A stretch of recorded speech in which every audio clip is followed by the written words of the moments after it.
非常感谢一席邀请我在这做个表演，因为我以前没有在上海表演过，也甚至都没有来过上海，然后我看到你们这个上海的地铁屏蔽门上有一行字特别逗，是吧？就是宁等一辆车，不抢一扇门。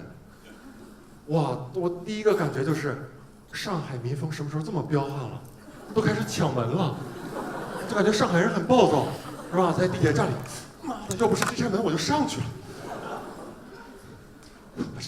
把这扇门给抢走。真的，你们有没有想过，你们的屏蔽门如果没有的话，会是什么样子？我见过，因为我刚到北京的时候，北京的某些线路，比如它的那个13号线，还有8通线，就是这样。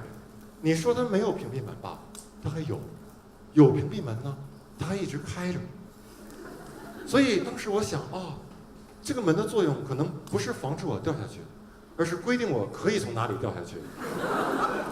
因为你要人随便掉的话，可能比较乱，不方便他们捞。常说的去北京捞人，可能就是这意思。而且北京地铁里还经常有这样的工作人员，就是列车一开的时候，他会做一个这个手势。然后我就想，你这是什么意思？你不指车就不知道往哪儿开是吗？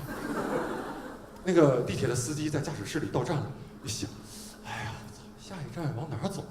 哦，对了，往前。而北京地铁特别挤所以上下班的时候就经常会容易发生口角。我觉得这个非常没有必要，你只要多沟通就好了。有一次我坐地铁，车快到站了，然后我就拍拍前面哥们的肩膀，我说：“哥们儿，你现在下车吗？”他说：“哎呀，我不下，你往前串吧。”我说：“我也不下，就是太挤了，你现在下车就好了。”但是你发现有的人你没有办法跟他沟通，对吧？你上车不小心碰他一下，他就，你从他身后挤过去，他就，然后动不动就，然后我就想，哇，这样的人，如果我有节奏的碰他，他会不会打出 B-box？ 干嘛呀？你别挤了。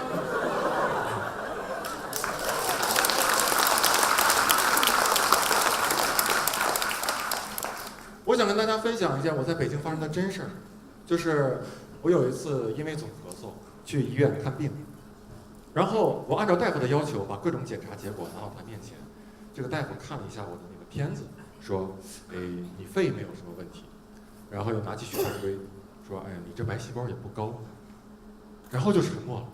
那当时我心里就有感觉，我这个病他看不出来，但是我又花了钱，所以我就不甘心地问一句。我说：“大夫，那我这个咳嗽到底是怎么引起的？”这个大夫沉默了一会儿，说：“就是有这种长期的咳嗽，要不我给你开点药啊？你开还是不开啊？”当时我就懵了，你知道吗？什么叫就是有这种长期的咳嗽？你不能拿一个东西的存在本身来解释它吧，对吧？再说你用自己都疑惑的语气问病人：“你开还是不开？谁能在那儿开药？”然后病人病重一点，到医院了，然后大夫问：“那什么，你在我们这儿做个手术啊？你喜欢做不喜欢做？谁能做？对吧？”其实我挺理解这个大夫的因为毕竟不是所有的病他都能看出来。我只是特别害怕这种职业上的尴尬发生在我身上，因为那个时候我还是个英语老师我就怕有一天一个学生过来拿着道题问我：“老师，这道题为什么选 B？” 然后我看了一会儿说：“就是有这种让你选 B 的题，要不我给你讲讲 C 啊，你听还是不听啊？”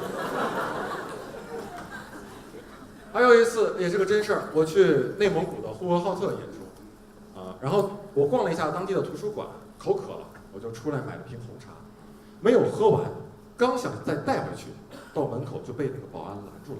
他说：“你那个不能带。”我说：“图书馆看书不行，喝水不行吗？我看里面有人拿杯子喝水。”他说：“是这样，自己带杯子可以，你那个红茶饮料不行。”我就很纳闷儿，这真事儿，我当时就问他，我说：“那这样，如果我自己带一个杯子，里面装的是红茶，你让不让我进？”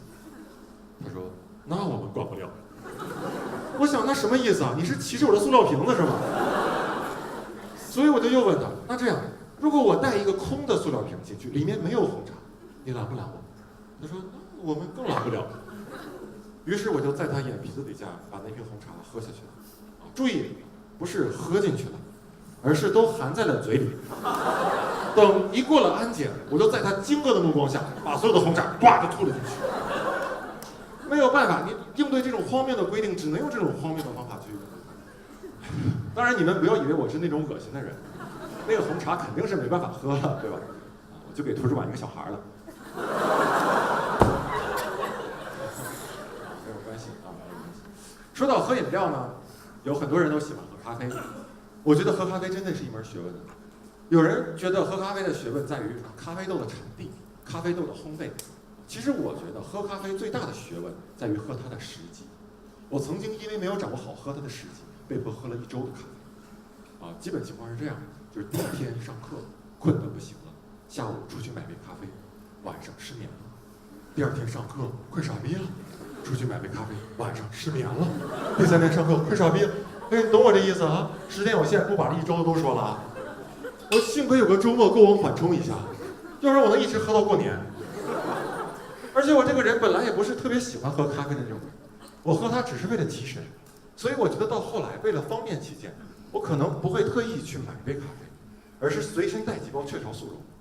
上课的时候困了，就把这咖啡撕开，然后学生还在提问题呢，是吧？老师，这道题为什么选 B？ 然后我就。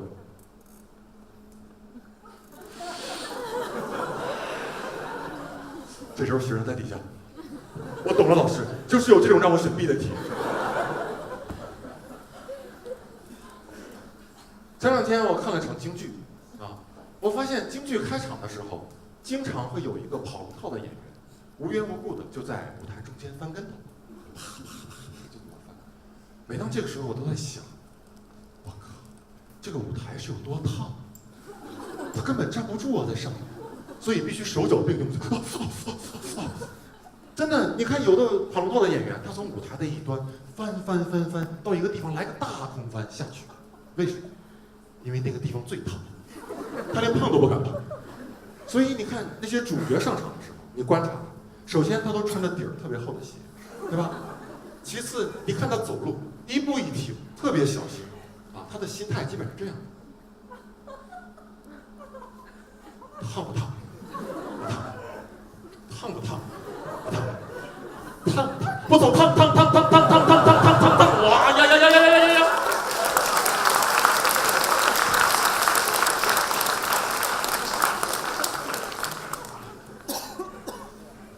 就是我们中国人对死的这个说法挺委婉的，对吧？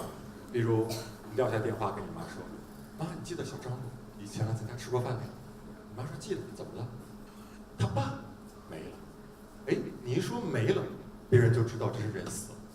但是你想都没有，对于一个不了解这种文化的人，什么叫没了，对吧？你说人死了，他知道还有个尸体在，没了，就感觉小张搀着他爸在街上溜达，是吧？爸，你看那，哎呦，小张，我操，我爸没了。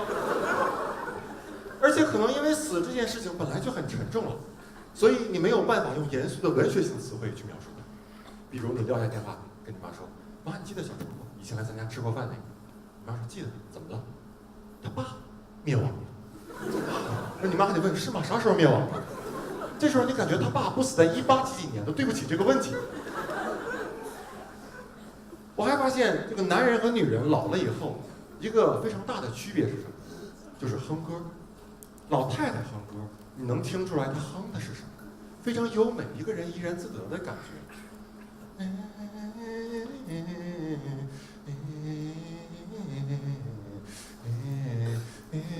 对吧？这是老太太哼歌。但是老头哼歌，你根本听不出来他哼的是什么，基本是这样。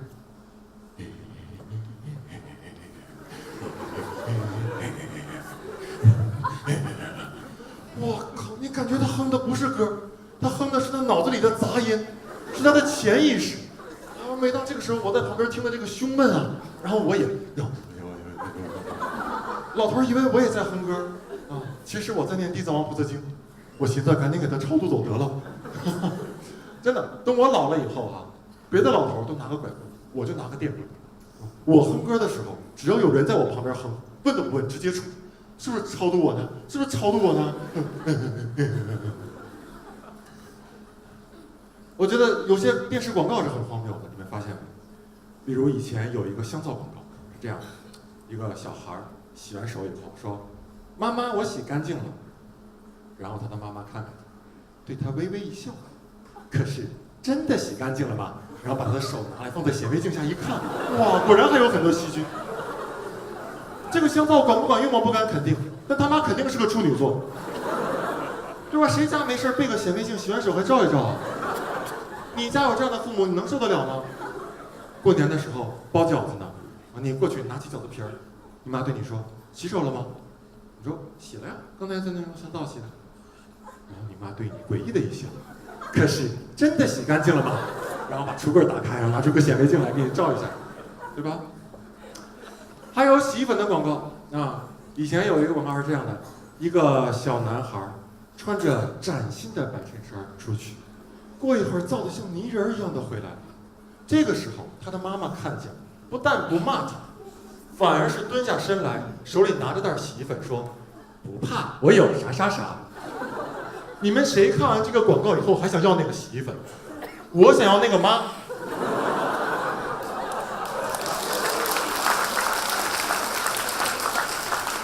我就没见过这种妈。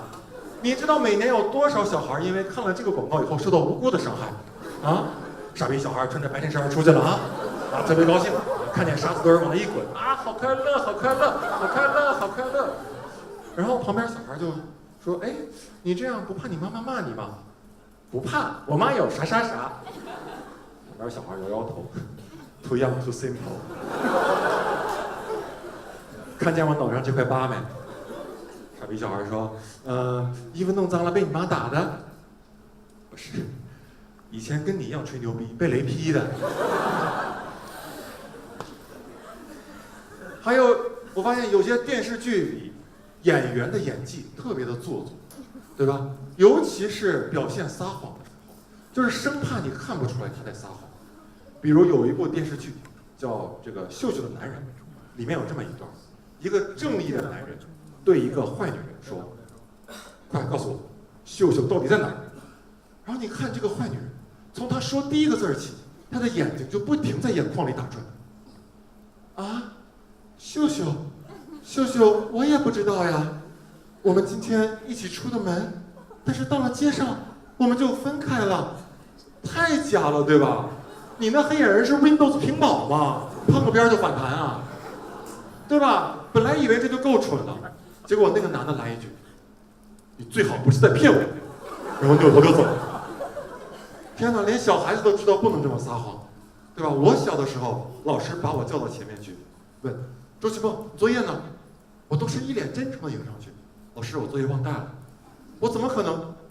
啊？作业呀，作业我昨天写了呀，但是今天出门的时候就忘带了。老师能什么反应？肯定啪给我一个嘴巴子。你怎么不去当影帝啊？我在北京最佩服什么样的人呢？知道吗？就是黑车司机。我不知道上海有没有。北京黑车司机最牛的一点就是，无论在什么时候、什么地点，他们嘴里说出来的永远都是那一句话：“差一位，差一位，差一位，到哪差一位，差一位走了啊，差一位。”哎，我就特别纳闷这件事儿，他们是怎么做到的？就是车里永远正好差一位。你那车从 4S 店买的时候，里面就得配仨人吗？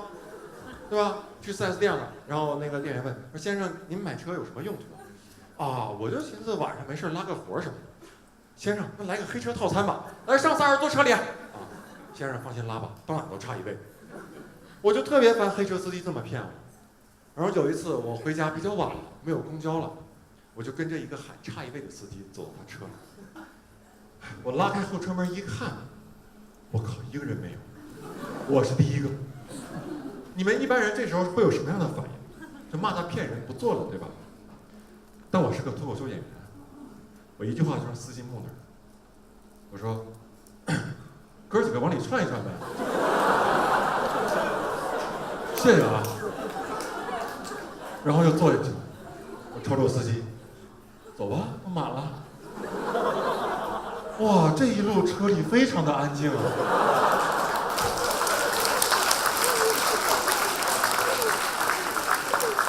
司机也不跟你谈什么国家大事，就在那儿抽烟。然后等到地方了，我从兜里掏出10块钱给他，然后他说，不对啊，老弟，你这40。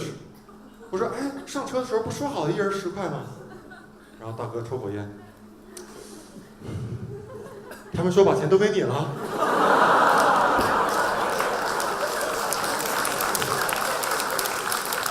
好，非常感谢大家。本来我就想今天做一个非常干脆的演出，到这儿结束就完了。但是这个一席的编辑们就说，哎呀，你别讲讲别的，讲一讲你讲脱口秀那些悲惨的事，大家乐一乐。哎呀，这些比较符合他们的风格，是吧？那我就简单的说几句。其实在北京甚至全国还有很多像我这样的民间脱口秀演员，就是我们不为人所知，然后呢，我们靠这个也没有办法赚钱养活自己。我们这个做公开免费的演出的时候，最凄惨的情况你们知道是什么吗？就是10个演员等1个观众。就是那天真的是一个观众推门进来，看见我们10个演员并排坐在那里，前面观众席都是空的，然后他就问，今天晚上这儿是不是有个演出？我说对，我是我是唯一一个。我说暂时就你这么1个人。然后他说，那你们下次还有什么时候有演出？我下次再来。我说今天走一个试试。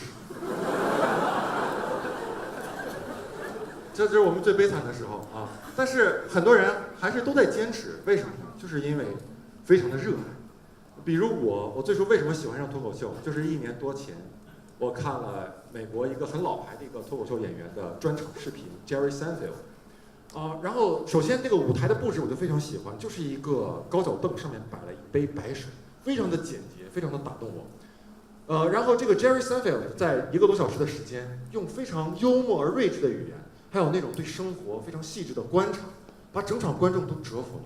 所以当最后演出结束的时候，全场观众为他起立鼓掌，将近1分钟的时间，那是什么概念？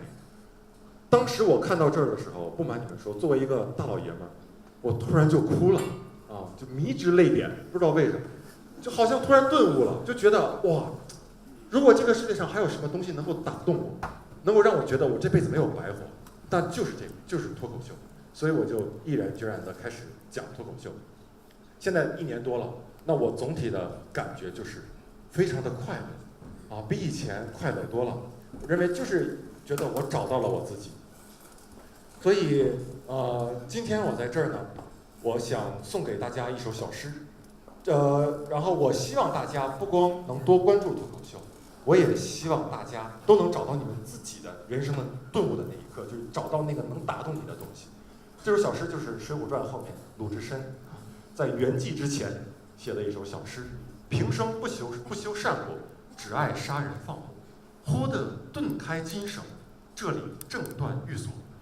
忆钱塘江上潮信来，今日方知我是我。好，谢谢你们。